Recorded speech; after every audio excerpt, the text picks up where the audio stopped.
भैया हम श्रवण सिंह ऑफिशियल सभी भोजपुरी श्रोतागण के हमार प्रणाम। आप लोग के बीच में एक कृष्ण जी का भजन गावे जा रहल बानी, ओके आप लोग सुनब, प्यार आशीर्वाद दे। सुनिए कहानी ब्रजराज कन्हैया की, यशोदा के लाडले बंसी के बजैया की।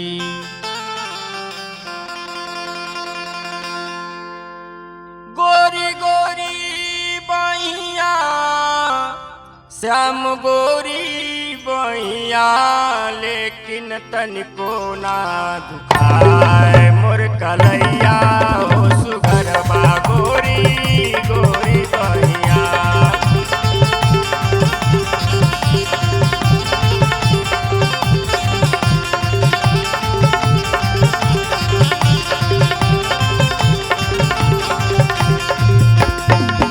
सखियां मिल घेर के बैठी, बीच में भई मनिहारी न हो, बीच में भई मनिहारी न।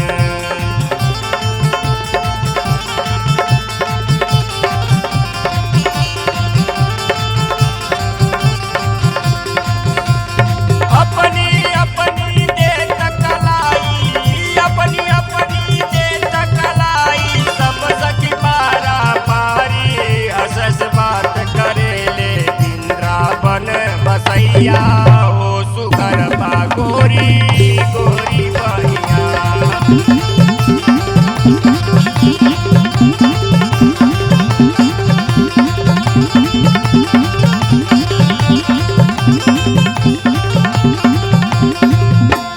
राधे को पहचान कन्हैया, धरे कलाई कस के हो, धरे कलाई कस के।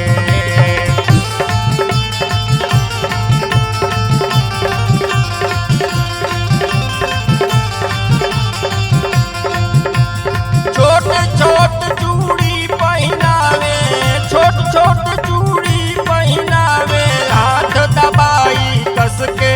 राधे रोए लगली कही के पप्पा मैया हो सुगरबा गोरी गोरी बहिया।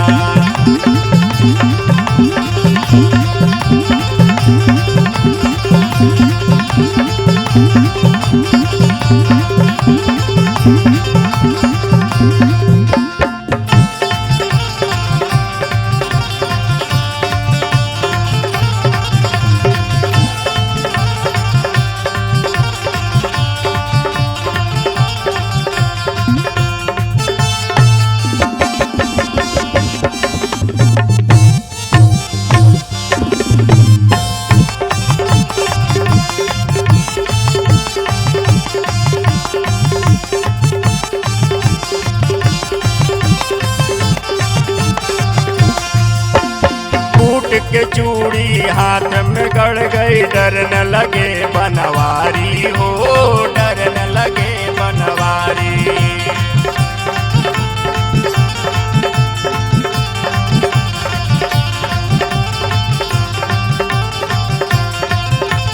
सब सखियां मिल घेर कहेली, भागे ना मनिहारिन तबले छोड़ कलाई, भागे ले कन्हाई हो सुगरबा गोरी गोरी बहिया।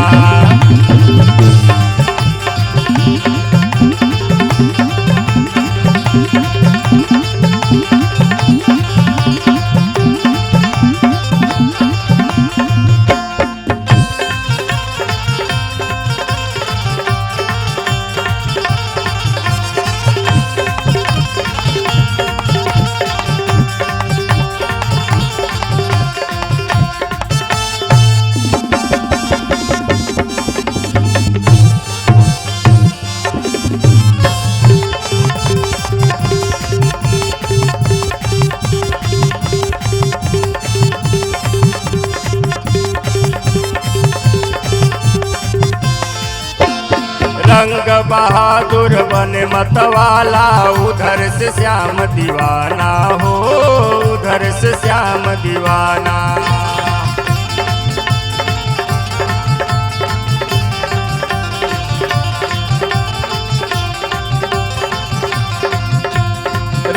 बहादुर बने मतवाला, उधर से श्याम दीवाना हो, उधर से श्याम दीवाना। रो रो के कहने लगे प्रभु हमको ना भूलाना, कैया बा हमरे बंसी के बजवैया हो, सुगर बा गोरी गोरी भैया।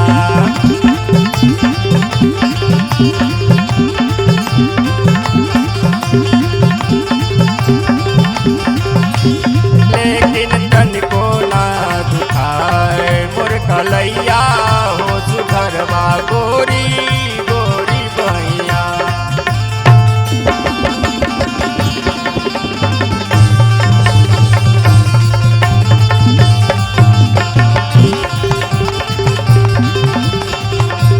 लेकिन तनिको ना